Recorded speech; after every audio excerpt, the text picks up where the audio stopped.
Hello friends, आप लोग कैसे हैं? आशा करता हूं कि आप लोग अच्छे होंगे। आज हम लोग झारखंड उत्पाद सिपाही का प्रैक्टिस सेट 4 करेंगे और समान अध्ययन का प्रश्न करेंगे। तो समान अध्ययन में कुल 40 प्रश्न पूछे जाते हैं उत्पाद सिपाही में, और आप इस 40 प्रश्नों में से कितने प्रश्नों को आप सही कर पा रहे हैं, आप कमेंट बॉक्स में कमेंट कीजिएगा। और हर एक प्रश्नों का आप उत्तर कमेंट बॉक्स में कर सकते हैं। तो चलिए वीडियो को स्टार्ट करते हैं। अगर आप हमारे चैनल पर नए हैं तो चैनल को सब्सक्राइब कर लीजिए और दोस्तों के साथ शेयर कीजिएगा। तो चलिए वीडियो को स्टार्ट करते हैं और वीडियो के अंत तक बने रहिएगा।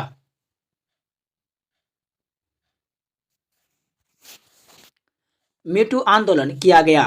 मीटू आंदोलन किसके विरुद्ध किया गया था, ये बताना है। तो मीटू आंदोलन ये यौन हिंसा के विरुद्ध किया गया था।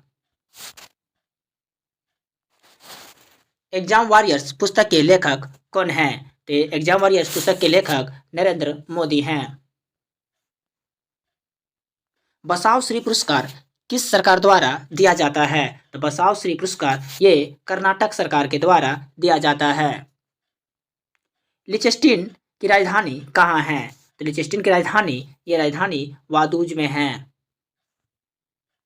अमृत बाजार पत्रिका की स्थापना की। अमृत बाजार पत्रिका की स्थापना किसने की थी? तो ये शिशिर कुमार घोष ने किया था। निम्न अखबारों में कौन सा मुख्यतः उदारवादियों की नीति का प्रचारक था? इसका सही आंसर हो जाएंगे लीडर। लीडर जो थे ये उदारवादियों की नीति के प्रचारक थे। संविधान सभा के अस्थायी अध्यक्ष कौन थे? तो आप लोग भली बातें जानते होंगे, संविधान सभा के अस्थायी अध्यक्ष डॉक्टर सच्चिदानंद सिन्हा थे। संविधान सभा के अस्थायी अध्यक्ष कौन थे? संविधान सभा के अस्थायी अध्यक्ष कौन थे? तो ये डॉक्टर राजेंद्र प्रसाद थे।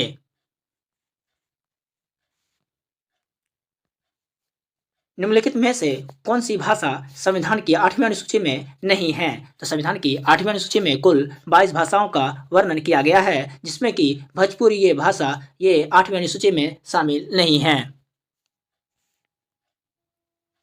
संविधान की 11वीं अनुसूची में निम्नलिखित में से क्या सम्मिलित है? तो ये 11वीं अनुसूची में ये पंचायती कार्यक्रमों का उल्लेख किया गया है।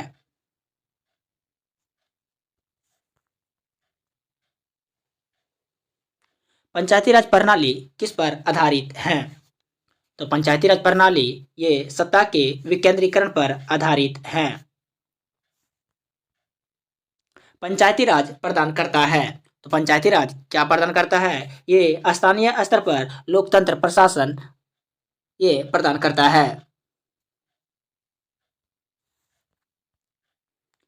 भारतीय अर्थव्यवस्था का कौन सा क्षेत्र सकल राष्ट्र उत्पाद में सबसे अधिक योगदान करता है?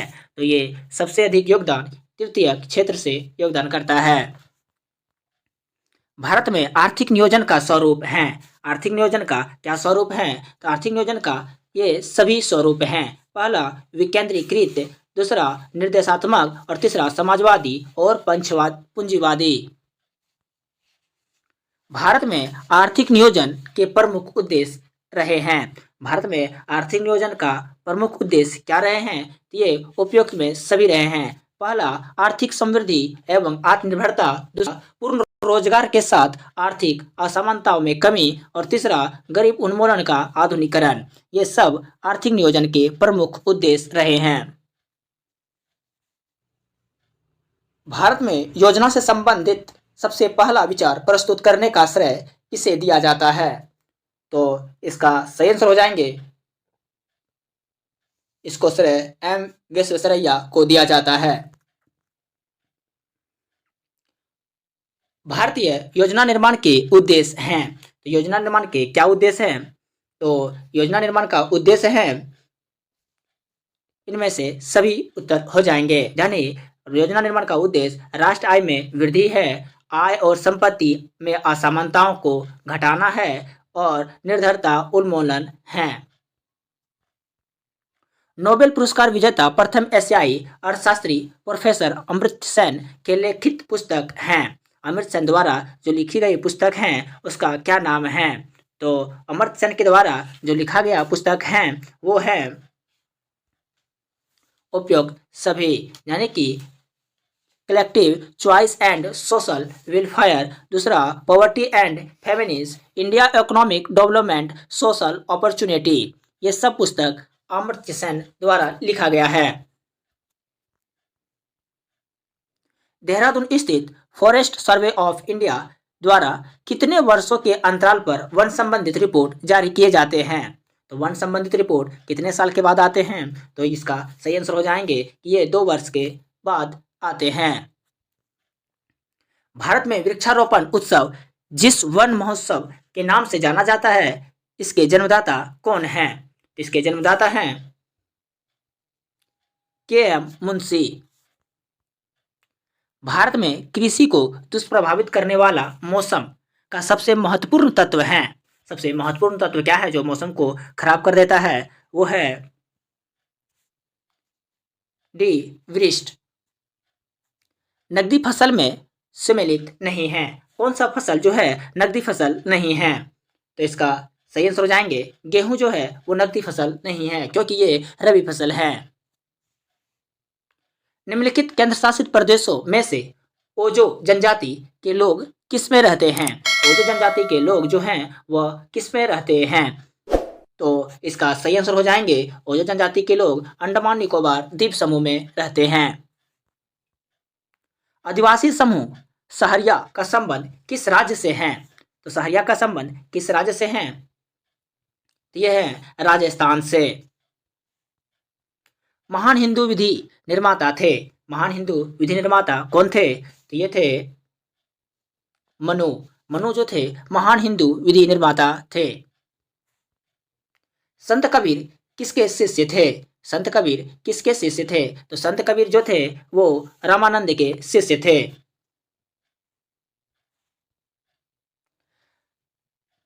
नंदनलाल बोस ने किस क्षेत्र में ख्याति अर्जित की? नंदनलाल बोस ने किस क्षेत्र में ख्याति अर्जित की? तो इसका सही आंसर हो जाएंगे कि ये चित्रकला में अर्जित किए थे।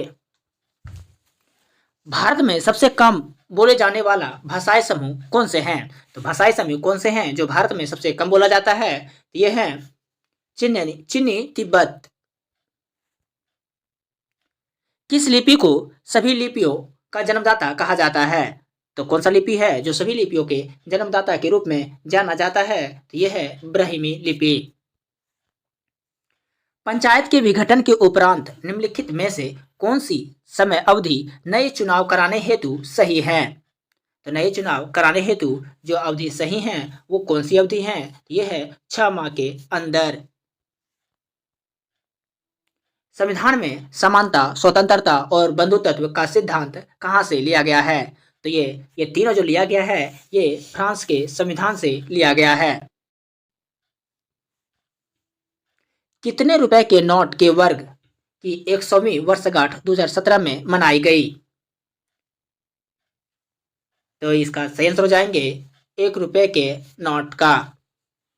One life is not enough पुस्तक के लेखक हैं। इस पुस्तक के लेखक जो हैं वो कौन हैं? ये हैं इनमें से कोई नहीं। दरभंगा महल किस प्रदेश में है? दरभंगा जो महल है वह किस प्रदेश में है? तो ये है उत्तर प्रदेश में। मैत्री मंदिर कहाँ स्थित है? तो मैत्री मंदिर जो है वो कहाँ स्थित है? तो मैत्री मंदिर तमिलनाडु में स्थित है। मैसिडोनिया की राजधानी है। तो मैसिडोनिया की राजधानी इसको पचे हैं।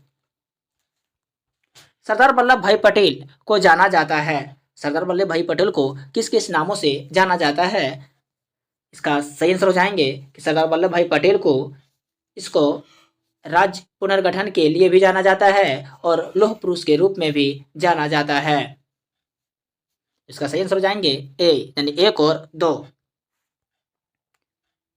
साइमन कमीशन का भारत में आगमन किस वर्ष हुआ था? इसका सही आंसर हो जाएंगे 1928 में भारत में साइमन कमीशन आया था। माई एक्सपेरिमेंट विथ ट्रूथ के रचनाकार हैं। माई एक्सपेरिमेंट विथ ट्रूथ की रचना ये महात्मा गांधी हैं। भारतीय संविधान में कितनी भाषाएं क्षेत्रीय भाषाओं के रूप में मान्यता प्राप्त हैं? तो क्षेत्रीय भाषाओं के रूप में जो मान्यता प्राप्त हैं वो 22 भाषाओं का वर्णन या मान्यता दिया गया है, जो कि संविधान की 8वीं अनुसूची में आता है। Thanks for watching.